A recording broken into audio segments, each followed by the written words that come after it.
Hi friends, hello, welcome back to our channel. Day 9 mini blog అయితే చూసేయండి. So ఇవాళ weather చల్లగా ఉంది, వర్షం పడుతుంది.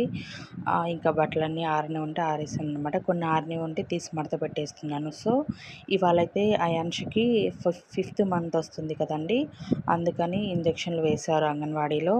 సో అక్కడికి వెళ్ళినప్పుడు నేను ఒక ఇన్సిడెంట్ని అయితే ఫేస్ చేశాను. ఏంటంటే మా పక్కనే బాగా మనీ ఉన్న వాళ్ళు, అంటే మంచిగా బంగారం అది పెట్టుకొని వచ్చిన వాళ్ళు ఉన్నారన్నమాట. సో పక్కన అందరం ఇంక నార్మల్ వాళ్ళం ఉన్నాము. వాళ్ళకి ఇచ్చిన మర్యాద, వాళ్ళతో మాట్లాడే మాట తీరు, అవన్నీ చూస్తే నాకు చాలా ఆశ్చర్యం వేసిందండి. ఎందుకంటే వాళ్ళకి ఇచ్చిన రెస్పెక్ట్ అది పక్కన వాళ్ళకి ఇవ్వట్లేదు అనమాట. ఆ ఇంజెక్షన్ వేసే టైంలో కావచ్చు, ఏమైనా ఎక్స్ప్లెయిన్ చేసే టైంలో కావచ్చు. సో అలాగనమాట.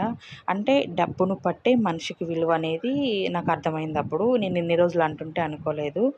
నిజమేనండి, మనీకున్న విలువ మనిషికి అనేది ఉండట్లేదు. సో మీ పిల్లల కోసమైనా ఇప్పుడే కష్టపడండి. నెక్స్ట్ జనరేషన్లో ఇలాంటి కాంపిటీషన్ ఇంకా ఎక్కువ ఉంటుంది. సో ఇక్కడ గమనిస్తున్నారా, నేను ఫోల్డింగ్ చేస్తున్న బెడ్షీట్ ఉంది కదా, ఈ బెడ్షీట్ వచ్చేసి నేను 6th క్లాస్లో హాస్టల్లో చదువుకునేటప్పుడు నాకు ఇచ్చారు. అది ఇప్పటికీ నేను క్యారీ చేస్తున్నాను. నాకు చాలా ఇష్టం అండి. నేను 6th చదివేటప్పుడు, అంటే ఇప్పుడు నాకు 23 ఇయర్స్ వచ్చాయి, అప్పుడు 12 ఇయర్స్ ఉంటాయి. ఇదండి ఇవాళ మినీ వ్లాగ్. నెక్స్ట్ టైం మళ్ళీ కలుద్దాం. సబ్స్క్రైబ్. థ్యాంక్